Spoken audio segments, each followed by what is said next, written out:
அனைவருக்கும் வணக்கம். இன்னைக்கு ஏப்ரல் 19. இன்னைக்கு தினமணி செய்தித்தாள்ல என்னென்ன செய்திகள் இருக்கு அப்படிங்கிறத பார்ப்போம்.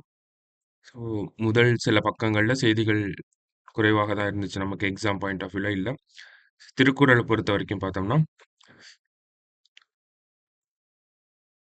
"செய்தக்க அல்ல செய்யக்கெடும், செய்தக்க செய்யாமை யானும் கெடும். செய்தக்க அல்ல செய்யக்கெடும், செய்தக்க செய்யாமை யானும் கெடும். ஒருவன் செய்யத்தகாத செயல்களைச் செய்வதனால் கெடுவான்.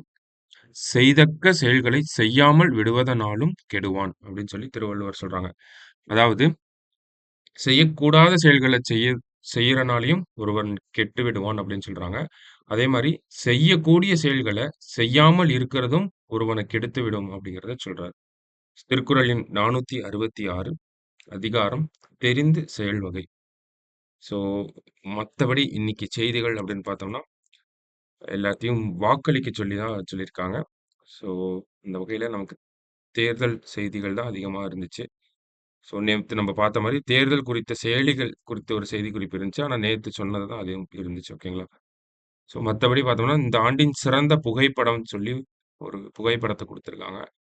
என்ன சொல்றாங்க அப்படின்னு பார்த்தோம்னா, காசா துயரத்தை பிரதிபலிக்கும் புகைப்படம் வேர்ல்ட் பிரஸ் புகைப்பட அறக்கட்டளையால் இந்த ஆண்டுக்கான சிறந்த படமாக அறிவிக்கப்பட்டுள்ளது. ஸோ இந்த ஆண்டுக்கான சிறந்த புகைப்படமாக வேர்ல்ட் பிரஸ் புகைப்பட அறக்கட்டளையால இந்த ஒரு புகைப்படத்த வந்து சொல்லியிருக்காங்க. ஸோ காசா பகுதியில வந்து காசால கான் யூனிஸ் அப்படின்னு சொல்லி ஒரு பகுதி இருக்கு. ஓகேங்களா? ஒரு டவுன் இருக்கு. ஸோ அங்க நடந்த அந்த ட்ரோன் தாக்குதல்ல இறந்து போன குழந்தைய அவங்க உறவினர்கள் வந்து கையில பிடிச்சிருக்க மாரியான இந்த புகைப்படம் தான் சிறந்த புகைப்படம் அப்படிங்கிறத சொல்லியிருக்காங்க. யார் சொல்லியிருக்காங்க அப்படின்னு பார்த்தோம்னா, வேர்ல்ட் பிரஸ் புகைப்பட அறக்கட்டளை. ஸோ இந்த படத்த படம் பிடிச்சவர் யாரு அப்படின்னு பார்த்தோம்னா, முகமது சலீம் அப்படின்னு சொல்லி குடுத்திருக்காங்க. இவர் வந்து ர ராய்ட்டர்ஸ் அப்படின்னு சொல்லி ஒரு ஆங்கில செய்தித்தாள் இருக்கு. ரியூட்டர்ஸ் அப்படின்னு கூட சொல்லுவாங்க.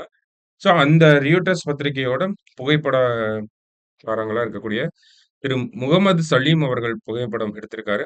ஸோ அவர் எடுத்த படம் தான் இந்த ஆண்டுக்கான சிறந்த புகைப்படமாக அறிவிக்கப்பட்டிருக்கு. சரிங்களா? ஸோ அது ஒரு சின்ன செய்தி குறிப்பு குடுத்திருந்தாங்க. மத்தபடி பார்த்தோம்னா, நமக்கு இஸ்ரோ டிஆர்டிஓ ஒரு மிசைல் டெஸ்ட் பண்ணியிருப்பாங்க. உள்நாட்டு தொழில்நுட்ப குரூஸ் ஏவுகணை சோதனை வெற்றி அப்படின்னு சொல்லி டிஆர்டிஓ ஒரு செய்திக்குறிப்பு குடுத்திருந்தாங்க. ஸோ இந்த குரூஸ் மிசைல பொறுத்தவரைக்கும் பார்த்தோம்னா, நமக்கு அதிக தூரம் சென்று, நீண்ட தூரம் சென்று ஒரு இலக்கை தாக்கி அழிக்கக்கூடிய ஒரு விஷயமா இருக்கு. ஸோ அதனுடைய டெஸ்டிங் வந்து பண்ணியிருக்காங்க. டெஸ்டிங் எப்பயுமே நமக்கு ஒடிசாக்கு பக்கத்துல இருக்கக்கூடிய ஐலேண்ட்ல தான் பண்ணுவாங்க. சரிங்களா? டெஸ்டிங் வந்து சக்சஸ்ஃபுல்லா இருக்கு அப்படிங்கிறத தான் சொல்லியிருக்காங்க. நீண்ட தூர இலக்கை தாக்கி அழிக்கும் குரூஸ் ஏவுகணை சோதனை வெற்றிகரமாக சோதிக்கப்பட்டது அப்படிங்கிற ஒரு செய்திக்குறிப்பை குடுத்திருக்காங்க. சமீப காலங்கள்ல பார்க்குறப்ப நம்ப அக்னி 5 அப்படிங்கிறத டெஸ்ட் பண்ணியிருந்தாங்க. ஓகேங்களா? இந்த எம்ஐஆர்வி டெக்னாலஜி அப்படிங்கிறத வச்சு. அதே மாரி தான் நமக்கு இப்போ குரூஸ் ஏவுகணை அப்படிங்கிறதும் சோதனை வெற்றியா நடந்திருக்கு. முக்கியமான சோதனைகள் இதெல்லாம். ஓகேங்களா? டிஆர்டிஓவ பொறுத்தவரைக்கும் இந்த மிசைல் டெக்னாலஜில அடுத்தடுத்த ஸ்டேஜஸ நோக்கி போயிட்டே இருக்காங்க. கண்டிப்பா டிஆர்டிஓ சமீபத்தில பண்ண இந்த டெஸ்டிங்க வச்சு நமக்கு ஒரு கேள்வி கேட்கறதுக்கு வாய்ப்புகள் இருக்கு. ஓகேங்களா? ஸோ அதனால பார்த்து வச்சுக்கங்க. ஸோ மத்தபடி பார்க்குறப்ப இன்னைக்கு செய்தித்தாள்ல தேர்வு அடிப்படையில செய்திகள் குறைவாக தான் இருந்துச்சு. மீண்டும் நாளை செய்தித்தாள் வாசிப்புல சந்திக்கலாம். நன்றி.